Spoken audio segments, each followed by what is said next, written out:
News 18 Bangla আপনার সঙ্গে আমি প্রীতি শঙ্কর। দক্ষিণবঙ্গে জুলাই মাসেও বৃষ্টির ঘাটতি। বৃষ্টি না হলে ধান চাষে, আমন ধান চাষে ব্যাপক প্রভাব পড়ার আশঙ্কা। কৃষি দপ্তর এবং সেচ দপ্তরকে বিশেষ বার্তা দিয়েছে নবান্ন। কি সেই বার্তা জানবো, সোমরাজ আমার সঙ্গে রয়েছেন। সোমরাজ, ঠিক কি বার্তা দেওয়া হয়েছে নবান্নের তরফে সেচ এবং কৃষি দপ্তরকে?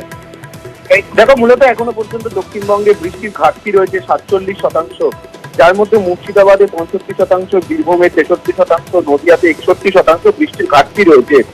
এবং এই দক্ষিণবঙ্গে সামগ্রিকভাবে যে বৃষ্টির ঘাটতি, তার জন্য ধান চাষে ব্যাপক পরিমাণে প্রভাব পড়তে পারে, তেমনটাই আশঙ্কা প্রকাশ করা হয়েছে নবান্নের তরফে, যার জন্য কৃষি দপ্তর ও সেচ দপ্তরকে বিশেষভাবে পদক্ষেপের নির্দেশ দেওয়া হয়েছে। তবে শুধুমাত্র দক্ষিণবঙ্গের জেলাগুলি নয়, উত্তরবঙ্গের জেলার মধ্যে মালদাতে সব থেকে বেশি বৃষ্টির ঘাটতি রয়েছে। এই মালদা জেলায় 67% বৃষ্টির ঘাটতি রয়েছে। নবান্নের তরফে জেলাগুলিকে যে বার্তা দেওয়া হয়েছে, সেখানে বলা হচ্ছে আগামী 13 ও 14 জেলায় একটি নিম্নচাপ হওয়ার সম্ভাবনা রয়েছে, কিন্তু সেই নিম্নচাপের প্রভাবে মুর্শিদাবাদ, নদিয়া, বীরভূম বা মালদার মতো কোনো জেলাতে বৃষ্টি হবে না।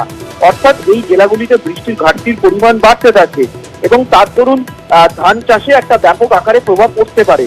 তার জন্য কৃষি দপ্তরে সেচ দপ্তরকে বিশেষভাবে পরামর্শ দেওয়া হচ্ছে এবং সেচ দপ্তরের তরফেও জেলাগুলিকে বিশেষভাবে সতর্ক করা হয়েছে, যাতে খাল কেটে জল জমি পর্যন্ত পৌঁছতে পারে, তার জন্য যাতে নজরদারি চালানো হয় এবং বিডিও লেভেলের আধিকারিকরাও যাতে বিভিন্ন ব্লকে ব্লকে গিয়ে কৃষকদের সঙ্গে কথা বলেন, সেই বিষয়গুলিও বলা হয়েছে বলেই নবান্ন সূত্রে খবর। ধন্যবাদ সোমরাজ। বর্ষার মৌসুমে দক্ষিণবঙ্গে বৃষ্টির ঘাটতি, তাই একাধিক সুপারিশ করা হয়েছে। প্রেক্ষাপটে কৃষকদের জন্য 7 দফা সুপারিশ কৃষি দপ্তরে।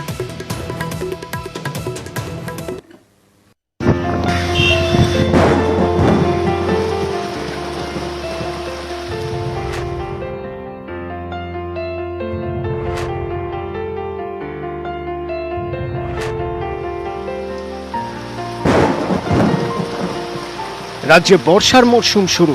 উত্তরবঙ্গে বৃষ্টি হলেও দক্ষিণবঙ্গে বৃষ্টির পরিমাণ কম।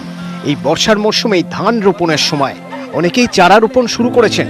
বৃষ্টি কম হওয়ায় চিন্তায় অনেক কৃষক, চিন্তিত কৃষি দপ্তরও। এই পরিস্থিতিতে 7 দফা সুপারিশ জারি করলো তারা। কিভাবে চাষ করতে হবে তা নিয়েই পরামর্শ। সব জেলা শাসকের কাছে পাঠানো হয়েছে নির্দেশ। কৃষকদের কাছে এই সুপারিশগুলি প্রচারের নির্দেশ দেওয়া হয়েছে। সুপারিশে বলা হয়েছে 2-3 বার শুকনো চাষ দিয়ে জমি তৈরি করতে হবে। শেষ চাষের আগে মূল সার প্রয়োগ করতে হবে। বৃষ্টি না হলে মূল জমিতে একটি সেচ দেওয়া প্রয়োজন। জমির চারদিকে আল ঠিক রাখতে হবে যাতে বৃষ্টির জল জমে। প্রথাগত কাদা চাষের মতো জল জমিয়ে রাখার প্রয়োজন নেই। এছাড়াও কি করে কম জলে পাট চাষ করা যায়, এ নিয়ে কৃষকদের স্থানীয় কৃষি দপ্তরে যোগাযোগের পরামর্শও দেওয়া হয়েছে। প্রয়োজনের তুলনায় দক্ষিণবঙ্গে বৃষ্টিপাতের পরিমাণ কম হয়েছে, আর তা নিয়েই চিন্তিত কৃষি দপ্তরের আধিকারিকরা। তার জন্যই চাষিদের জন্য 7 দফা সুপারিশ দিয়েছে কৃষি দপ্তর। মূলত ধান রোপণ করাতে যাতে চাষিদের কোনো সমস্যা না হয়, কম বৃষ্টিপাত হলেও তার জন্যই এই সুপারিশ বলেই দাবি করছেন কৃষি দপ্তরের আধিকারিকরা। ক্যামেরায় সুমন বোসের সঙ্গে সোমরাজ বন্দ্যোপাধ্যায়, নিউজ 18 বাংলা, কলকাতা। আমরা দেখিয়েছিলাম আপনাদের গত কয়েকদিন আগে যে বর্ধমানে সেখানে বেশ কয়েকজন বিষ মদ খেয়ে মৃত্যু হয়েছে। এবার মৃতের সংখ্যা আরো বেড়েছে বলে খবর পাচ্ছি। এই নিয়ে বিষক্রিয়ায় মৃত্যু হয়েছে 8 জনের। মৃত 2 খাগড়াগড়ের পূর্বপাড়ার বাসিন্দা। একটি হোটেলে মদ খাওয়ার পরই অসুস্থ হয়ে পড়েন বেশ কয়েকজন। বর্ধমানে বিষক্রিয়ায় আরো 2 জনের মৃত্যু হয়েছে। বিষক্রিয়ায় মৃত বেড়ে 8। মৃত্যু হয়েছে 2 জনের। খাগড়াগড়ের পূর্বপাড়ার বাসিন্দা। একটি হোটেলে মদ খাওয়ার পরই অসুস্থ হয়ে পড়েন বেশ কয়েকজন।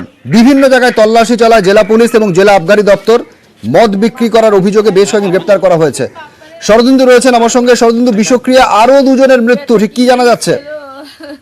আবগারি দপ্তর যখন দাবি করছে যে তাদের মদে, অর্থাৎ দেশি বাংলাদেশি মদে, সরকারি মদে কোনো রকম কিছু পাওয়া যায়নি, কিন্তু এই যে বর্ধমানের একটি হোটেল থেকে, অর্থাৎ লক্ষ্মীপুর মাঠের একটি হোটেল থেকে যারাই মদ কিনেছে, তাদের মধ্যে ইতিমধ্যেই 6 জনের মৃত্যু হয়েছে এবং আরো 2 জনের মৃত্যু হয়েছে। তাদেরও দাবি যে পরিবারের দাবি যে তারা সেখান থেকেই মদ কিনেছিল এবং সেই মদ খাওয়ার পর তাদের বমি হয়, রক্ত বমি হয় এবং অসুস্থ হয়। তারপর তাদের আরো 2 জনের মৃত্যু হয়েছে।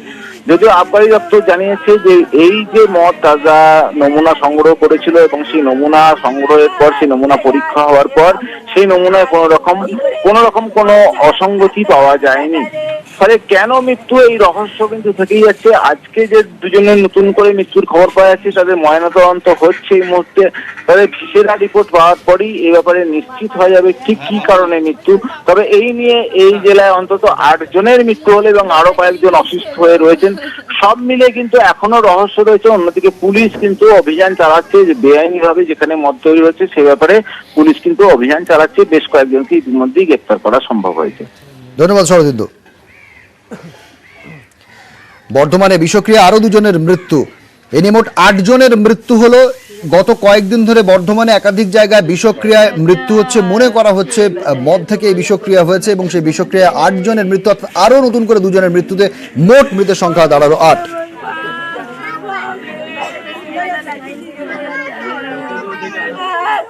আর খুঁজে পাবো না, আর কি করে এবার মদ ছাড়া থাকতে পারবি বেটা রে।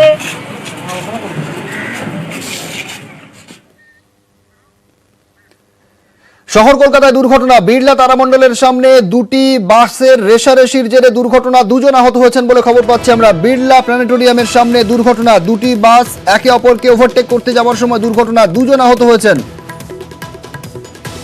বিড়লা তারামণ্ডলের সামনে দুর্ঘটনা, 2টি বাসের মধ্যে রেশারেশি, রাস্তা পারাপারের সময় 2 জন আহত হন। সেই ছবি আপনাদের এই মুহূর্তে দেখাচ্ছি। শহর কলকাতায় দুর্ঘটনা, রবিবারের দুপুর 2টি বাসের মধ্যে রেশারেশি, সেখানে দুর্ঘটনা। অমিত আমার সঙ্গে এই মুহূর্তে সরাসরি রয়েছেন। অমিত, 2টি বাসের মধ্যে রেশারেশির জেরেই কি এই দুর্ঘটনা?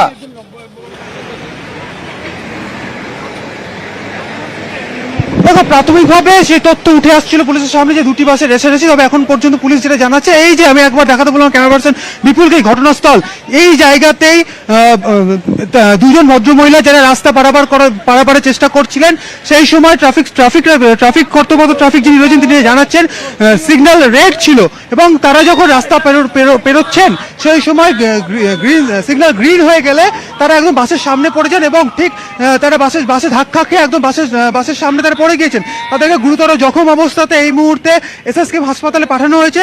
পুলিশ সূত্র থেকে জানা যাচ্ছে তারা বাংলাদেশের ঢাকার নাগরিক, তারা কলকাতায় এসেছিলেন এবং তারা পরিবারের সঙ্গে এই এলাকাতে অর্থাৎ বিড়লা তারামণ্ডলের এই যে এলাকা, এই এলাকাতে তারা ঘুরতে বেরিয়েছিলেন এবং ঠিক রাস্তা ক্রস করার সময় বা রাস্তা পারাপারের সময় তারা বাসের ধাক্কা তাদের মা এবং মেয়েকে বাস ধাক্কা মেরেছে এবং যে ঘটনাস্থল, এই ঘটনাস্থলে তারা পড়ে যান এবং সেখান থেকে এই মুহূর্তে তাদেরকে উদ্ধার করে এসএসকেএম পাঠানো হয়েছে। পুলিশ সূত্রে যেটা দাবি করা হচ্ছে, এখানকার যিনি কর্তব্যরত যিনি ট্রাফিক সার্জেন্ট রয়েছেন তিনি যেটা জানাচ্ছেন, ক্লোজ সার্কিট ক্যামেরা যে ছবি তাদের তিনি দেখতে পেয়েছেন যে এখানে রেড সিগন্যালে বাস 2টি দাঁড়িয়ে ছিল পাশাপাশি এবং 2 ভদ্রমহিলা অর্থাৎ মা এবং মেয়ে রাস্তা পার করছিলেন হঠাৎ, এবং তারপর যখন সিগন্যালটি রেড থেকে গ্রিন হয়ে যায় তারা বাসের সামনে চলে আসে এবং বাস যেহেতু যখন তাদের স্পিড দিয়েছিল সেক্ষেত্রে বাসে ধাক্কা লেগে তারা একদম লুটিয়ে পড়ে রাস্তাতে বা এই ঘটনাস্থলে এবং এই মুহূর্তে তাদেরকে উদ্ধার করে এসএসকে নিয়ে যাওয়া হয়েছে। তোমাকে জানিয়ে রাখবো, মেয়ের থেকেও যিনি মায়ের চোট গুরুতর বলে এমনটাই কিন্তু জানা যাচ্ছে। প্রীতিশঙ্কর, একদমই সেই ছবি আমরা দেখাচ্ছি। অমিত আমাদের সঙ্গে রয়েছে। অমিত, আমি আবার তোমার কাছে আসবো। 2 জন যে 2 জন আহত হয়েছেন তারা ঢাকার বাসিন্দা, বাংলাদেশে ঢাকার বাসিন্দা এমনটাই কিন্তু খবর পাওয়া যাচ্ছে। তারা কলকাতায় ঘুরতে এসেছিলেন, হঠাৎ সিগন্যাল গ্রিন হয়ে যাওয়ার কারণে বাস চলতে শুরু করে, একেবারে বাসের সামনে এসে পড়ে যান 2 জন। 2টি বাসের মূলত রেশারেশি জন্য এই দুর্ঘটনা কিনা সেটি খতিয়ে দেখা হচ্ছে, কিন্তু অত্যন্ত আশঙ্কাজনক অবস্থায় 2 জনকে এসএসকেএম হাসপাতালে ভর্তি করা হয়েছে। আমি আবারও যাবো অমিতের কাছে। অমিত, তুমি যেমনটা বলছিলে যে সিগন্যাল রেড থাকায় বাস 2টি দাঁড়িয়েছিল, সিগন্যাল গ্রিন হয়ে যেতেই বাস চলতে শুরু করে, সেই সময় বাসের সামনে পড়ে যান মা এবং মেয়ে, ঢাকার বাসিন্দা তারা।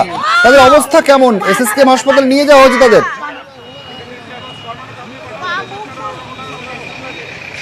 দেখো, মিনিট খানিক আগে কিন্তু মাকে উদ্ধার করার পরে তাকে এসএসকেএম পাঠানো হলো এবং তোমাকে জানিয়ে রাখবো তার কিছুক্ষণ আগেই তার মেয়ে, যাকে একটি ট্যাক্সি করে তাকে পাঠানো হয়েছে, কিন্তু মাকেও ট্যাক্সি করে পাঠানোর চেষ্টা করা হয়েছিল পুলিশের তরফে, কিন্তু তার চোট গুরুতর হওয়ায় পুলিশের তরফ থেকে পুলিশের যে অ্যাম্বুলেন্স আছে তা ডেকে পাঠানো হয় এবং সেই অ্যাম্বুলেন্সে করে তাকে উদ্ধার করে এই মুহূর্তে এসএসকেএম নিয়ে যাওয়া হয়েছে। এবং প্রাথমিকভাবে পুলিশ যেটা জানতে পেরেছে বা যে ক্লোজ সার্কিট ক্যামেরা রয়েছে তার যে ফুটেজ, তা থেকে পুলিশ এখানকার কর্তব্যরত যিনি ট্রাফিক সার্জেন্ট রয়েছেন তার যেটি ভার্সন, তিনি যেটা বলছেন যে সিগন্যাল রেড ছিল, বাস দুটি পাশাপাশি দাঁড়িয়ে ছিল এবং সিগন্যাল রেড থাকার দরুন মা এবং মেয়ে তারা রাস্তা পারার চেষ্টা করছিলেন এবং সেই সময় হঠাৎই মানে সিগন্যাল রেড থেকে গ্রিন হয় এবং বাসটি চলতে শুরু করে এবং মা এবং মেয়ে দুজনই বাসের সামনে পড়ে যায় এবং ধাক্কা লেগে কার্যত রাস্তায় পড়ে যায়। এবং যেহেতু সিগন্যাল রেড থেকে গ্রিন হওয়ার পরেই যে বাসের যে পিক আপ মানে স্টার্টিংয়ের সময় যে পিক আপ নেয়, সেই পিক আপ যেহেতু জোরে ছিল, সেই জোরে এবং সজোরে তাদের ধাক্কা লাগে এবং তারা রাস্তায় লুটিয়ে পড়ে। এবং যেটা আমরা প্রত্যক্ষদর্শীদের সঙ্গে যেটা কথা বলে বুঝলাম, জানার চেষ্টা করলাম, তারা যেটা জানাচ্ছেন যে রাস্তা পারের সময় কিন্তু এই ঘটনাটি ঘটেছে, কিন্তু প্রাথমিকভাবে তাদের মনে হয়েছিল হয়তো বাস দুটি রেসারেসি করছে এবং আদৌ বাস রেসারেসি করছিল কিনা সেই বিষয়টা কিন্তু খতিয়ে দেখছে কর্তব্যরত ট্রাফিক সার্জেন্ট।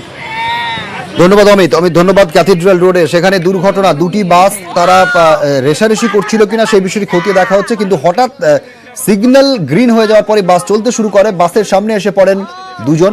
কি বলছেন প্রত্যক্ষদর্শীরা, শুনুন। এরা আপনার রাস্তা পার হচ্ছিল, দিয়ে আপনার দুটো বাসের রেসারেসির মধ্যে উনি পড়ে যায়। তো যাক, ওনার কপালটা ভালো, উনি তো বাসের মাঝখানেই ছিলেন, যাক ওনার মাজায় লেগেছে। ওনার একসাথে 4-5 জন আছে, ওনার ছেলে আছে। বাতিস্তম্ভের খোলা তারে বিদ্যুৎস্পৃষ্ট হয়ে বেঘরে মৃত্যু, দুর্ঘটনা রুখতে হেল্পলাইন চালু করেছে কলকাতা পুরসভা। শো টু ইয়োর মেয়র অনুষ্ঠানে জানানো যাবে বিপজ্জনক বাতিস্তম্ভের খবর। বাতিস্তম্ভ পরীক্ষার জন্য ব্যবহার করা হবে আর্থ মেগার যন্ত্র। কলকাতা থেকে জেলা লাইট পোস্টের খোলা তারে মরণ ফাঁদ, বাতিস্তম্ভের নিচে খোলা বিদ্যুতের বক্স। হরিদেবপুর থেকে রাজাবাজার, বাঁকুড়া থেকে উলুবেড়িয়া, বিদ্যুৎ স্পৃষ্ট হয়ে বেঘরে মৃত্যু। দুর্ঘটনা রুখতে পদক্ষেপ কলকাতা পুরসভার।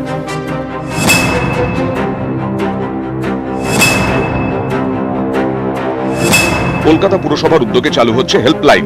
বিপজ্জনক বাতিস্তম্ভ দেখলেই হোয়াটসঅ্যাপে কলকাতা পুরসভাকে জানানো যাবে। কলকাতা পুরসভার হেল্পলাইন নাম্বার 8335999111।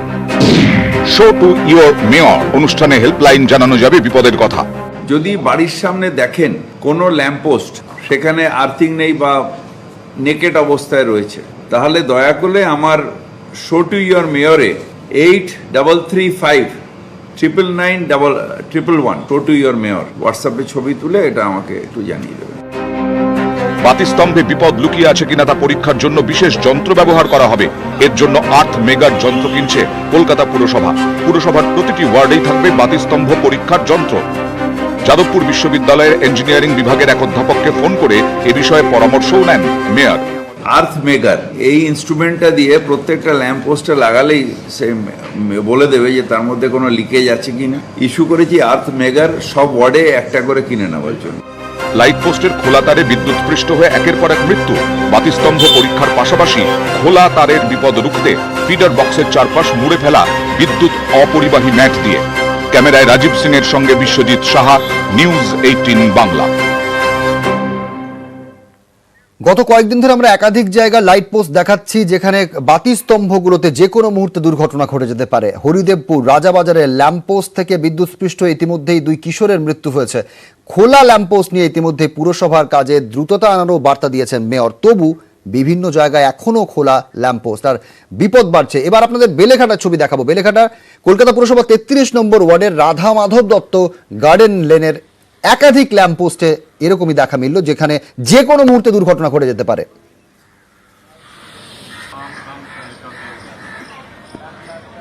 যে কোনো একটা দুর্ঘটনা ঘটতে পারে। আমরা তো আগেও পেপারে পড়লাম কদিন আগে যে কয়েকজন মারা গেছে, তো এগুলো সরকারের একটু নেওয়া উচিত, ঠিকঠাক করে দেওয়া, নাহলে যে কোনো সময় একটা বিপদ ঘটতেই পারে। পুরো দেখুন ল্যাম্পপোস্ট এগুলো খোলা, বাচ্চারা এখানে খেলাধুলা করছে।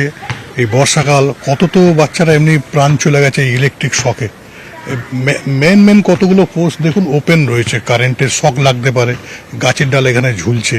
এটা অনেক দিন ধরেই চলছে, এইভাবে খোলাই পড়ে থাকে। এখানে এগুলো খোলা রয়েছে, জানানো হচ্ছে, বাচ্চাগুলো খেলে, আমাদেরই খুব বড্ড ভয় করে। যারা খাচ্ছে কোনো সময় হাত দিল বা বৃষ্টি পড়ছে, কোনো সময় যদি শর্ট হয়ে যায়, বলা হয়েছে, দেখা যায় কিছুই তো কোনো কাজ হচ্ছে না কিছুভাবে।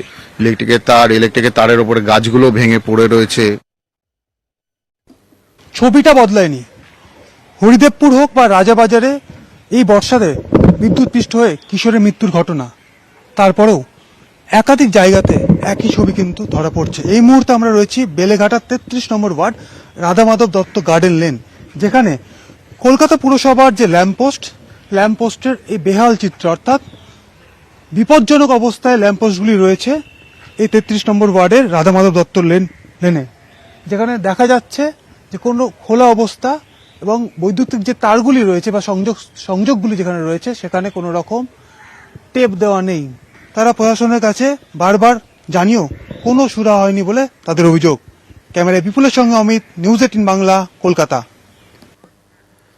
পৌষ মেলা করতে চেয়ে শান্তিনিকেতন ট্রাস্টকে এবার চিঠি দিল বিশ্বভারতী কর্মী পরিষদ। গত 2 বছর ধরে করোনার জন্য মেলা বন্ধ ছিল। এবার শান্তিনিকেতন ট্রাস্টকে চিঠি দিল বিশ্বভারতী কর্মী পরিষদ। তারা বলছে এবার যেহেতু করোনার দাপট খানিকটা কম, সে কারণে পৌষ মেলা করতে চেয়ে চিঠি দেওয়া হয়েছে। বিশ্বভারতীর পক্ষ থেকে রাজ্যের মুখ্য সচিবকেও আবেদন করা হয়েছে বলে জানা যাচ্ছে। চিঠিতে ঠিক কি উল্লেখ করা হয়েছে জানবো প্রতিনিধি ইন্দ্রজিৎ রুজ আমার সঙ্গে রয়েছেন। ইন্দ্রজিৎ, একদমই বিধিসংখ্যা যেটা বলে রাখবো, দেখো বিশ্বভারতীর যে কর্মী পরিষদ রয়েছে তারা কিন্তু ইতিমধ্যে শান্তিনিকেতন যে ট্রাস্ট রয়েছে যারা মেলা করে তাদেরকে কিন্তু ইতিমধ্যে চিঠি দিয়ে জানিয়েছে তারা মেলা করতে চাইছে এবং শান্তিনিকেতন ট্রাস্ট যেন সেভাবে তৈরি হতে শুরু করে। এবং যেটুকু শান্তিনিকেতন বা বিশ্বভারতী সূত্রে যেটুকু জানতে পারছি বা কর্মী পরিষদের যিনি সদস্য কিশোর ভট্টাচার্য তিনি যেটা জানাচ্ছেন যে বিশ্বভারতীর বর্তমান উপাচার্য বিদ্যুৎ চক্রবর্তীও কিন্তু মেলা করতে চেয়ে রাজ্যের যে মুখ্য সচিব রয়েছে তাকেও কিন্তু চিঠি দিয়েছেন এবং রাজ্য যেন পারমিশন দেয় মেলা করার জন্য। কারণ গত 2 বছর করোনা ভাইরাসের কারণে কিন্তু মেলা বন্ধ ছিল, তারপর নিয়ে বিভিন্ন বিক্ষোভ হয়েছে মেলা করার নিয়ে, তারপরে কিন্তু আবারও এবছর মেলা করার জন্য বিশ্বভারতী কর্তৃপক্ষ উদ্যত হয়েছে এবং তারা কিন্তু আগে থেকেই প্রস্তুতি নিতে শুরু করেছে। বিধিশঙ্কর, ধন্যবাদ ইন্দ্রজিৎ। ওরা যেহেতু 1921 সাল থেকে শান্তিনিকেতন ট্রাস্টের এই 7ই পৌষ মেলা অর্গানাইজ করে, সেই জন্য ওরা বলেছে যে আমাদের প্রস্তুতি নেওয়ার জন্য আপনারা আমাদেরকে দিন, অনুমতি দেন। তো আমরা এখনো উত্তর দিইনি, আমাদের নিজেদের আলোচনা করে নিয়েছি। আমরা ওদের সঙ্গে বসবো, আমাদের কিছু বিষয় আলোচনার আছে সেগুলো ওইখানে পরিষ্কার করে তারপরে প্রশাসনিক বৈঠক বা ইত্যাদি যা কিছু হওয়ার হবে। যে তাকে চিঠি দিচ্ছে সে তাকে চিঠি দিচ্ছে এরকমই জানতে পারছি। তবে শান্তিনিকেতন ট্রাস্টের মেলা, দেবেন্দ্রনাথ ঠাকুরের এটা একটা ঐতিহ্যপূর্ণ আমাদের শান্তিনিকেতন ইন্টারন্যাশনাল মেলা, ঠিক আছে, সেটা যেন সুষ্ঠু এবং সঠিকভাবে হয় সেটা আমরা বোলপুরবাসী, শান্তিনিকেতনবাসী, হস্তশিল্প ব্যবসায়ী এবং সমস্ত ব্যবসায়ীরা আমরা এটাই চাইব যে মেলাটা যেন সুষ্ঠুভাবে হয়। সড়কে নরক যন্ত্রণা, অভিযোগ 1 যুগ ধরে রাস্তা বেহাল। প্রতিশ্রুতি মিলেছে অনেক, কিন্তু রাস্তার হাল আর ফেরেনি। আর কবে মেরামতি হবে জানতে চায় বালুরঘাটের ধরমপুর।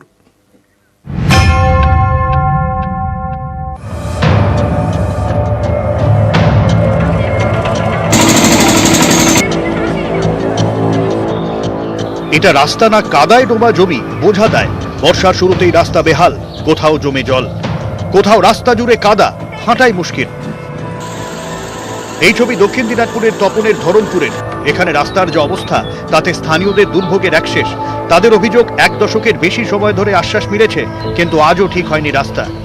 আপনারা কি পাকা রাস্তা দেখছেন এখানে? না, কোনোদিনই পাকা হয়নি এখানে? না, পাকা হয়নি, কাঁচা হয়ে আছে। আমরা চাইছি যে এটা অবিলম্বে যে আসুক, এটা অবিলম্বে যেন পাকা হয়। আমাদের গ্রামের তো পরিস্থিতি আছে যে ভোট বয়কট যদি রাস্তা পাকা না হয়। স্থানীয়দের বক্তব্য, রাস্তার এমনই দুর্দশা যে কোনো অ্যাম্বুলেন্সও ঢোকে না। অনলাইন বিপণন সংস্থাগুলিও মুখ ফিরিয়েছে। বর্ষা হলে তো আমাদের এখানে কেউ আসতেই চায় না।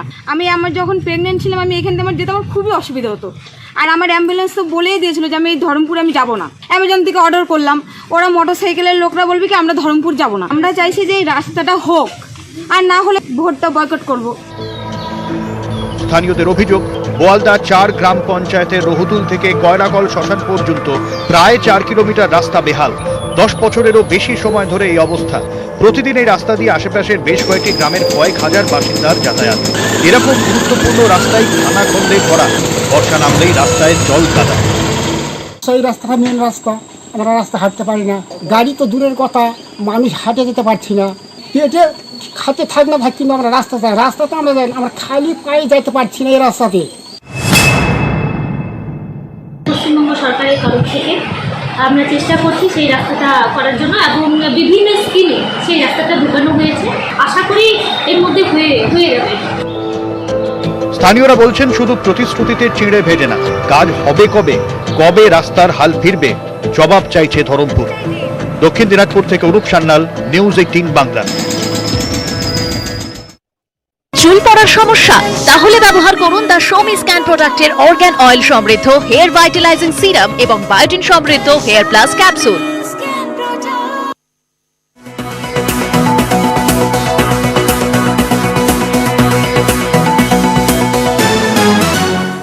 খবর এখন নিবেদন করছে Osha Herbals Papaya Clean Face Wash. I deserve the best.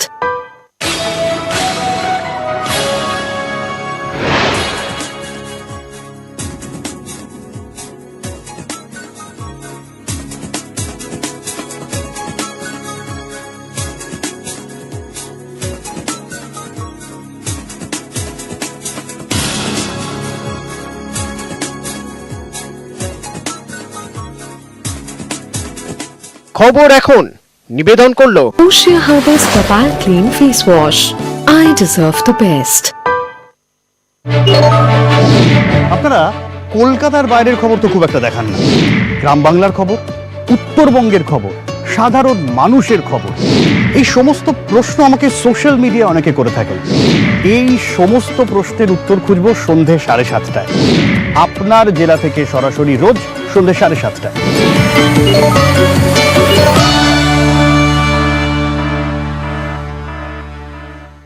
News flash নিবেদন করছে সফেদ ডিটারজেন্ট, মেরি চয়েস মেরা সফেদ। मेरी चॉइस मेरा सफेद, मेरा सफेद। সারা দুনিয়া জানে স্ট্রং মানে মাইথন স্ট্রং, মাইথন স্টিল নির্মাণের মানদণ্ড। 26 ডে সুন্দর পরিষেবা বন্ধ। স্থানীয়দের অভিযোগ, মাঝে মধ্যে চিকিৎসক আসেন, বেশিরভাগ দিন তাদের দেখাই মেলে না। চিকিৎসকের অভাবে কয়েক ঘন্টার জন্য প্রাথমিক স্বাস্থ্যকেন্দ্র খোলে, ওষুধ দেন নার্স অথবা ফার্মাসিস্ট। স্থায়ী চিকিৎসকের দাবিতে সরব স্থানীয়রা। অনেক আশা ভরসা নিয়ে একটা সন্তানের জন্ম দেবে সে মা, বলুন তো তার ফিলিংসটা কি হয়? শেষ মুহূর্তে এসে দেখছে ডাক্তারও নেই, অথচ তার সন্তানটাও চলে গেল। আমরা আমাদের সাধ্যমতো এমার্জেন্সি চিকিৎসা দিই। যিনি ছিলেন তিনি পড়তে চলে গেছেন, তাই একটা ভ্যাকেন্সি সৃষ্টি হয়েছে, সেই জন্য নেই। আমাদের একটা বিশাল ক্রাইসিস চলছে, মানে যে আমার সাব ডিভিশন থেকেই 6 জন পড়তে বেরিয়ে গেল, নতুন কোনো ডাক্তার ঢোকেনি। আমি বিষয়টা দেখছি, এটা সিএমওই স্যারের দৃষ্টি আকর্ষণ করছি। আমরা যেটা দেখছি যে এখানে প্রচুর মানুষ দাঁড়িয়ে থাকে, মাঝে মাঝে গেট বন্ধ থাকে, তখন তারা দাঁড়িয়ে থাকে, এখানে চিকিৎসা পান না। তারা প্রত্যেকেই কিন্তু চিকিৎসার জন্য হন্যে হয়ে এখানে ঘুরলেও কোনোভাবে ডাক্তারের দেখা মেলে না এই হাসপাতালে। ক্যামেরায় সঞ্জয় মণ্ডলের সঙ্গে শঙ্কু সাঁতরা, নিউজ 18 বাংলা, কলকাতা। অমরনাথে বিপর্যয়ে রাজ্যে মৃত এক। জানা গেছে মাকে বাঁচাতে গিয়ে জলের তরে ভেসে যান বারুইপুরের ছাত্রী। মেঘ ভাঙা বৃষ্টির জেরে অমরনাথে আটকে বাংলার বহু পুণ্যার্থী। নিখোঁজ হাওড়ার মা ও 2 মেয়ে। নবান্নে খোলা হলো কন্ট্রোল রুম।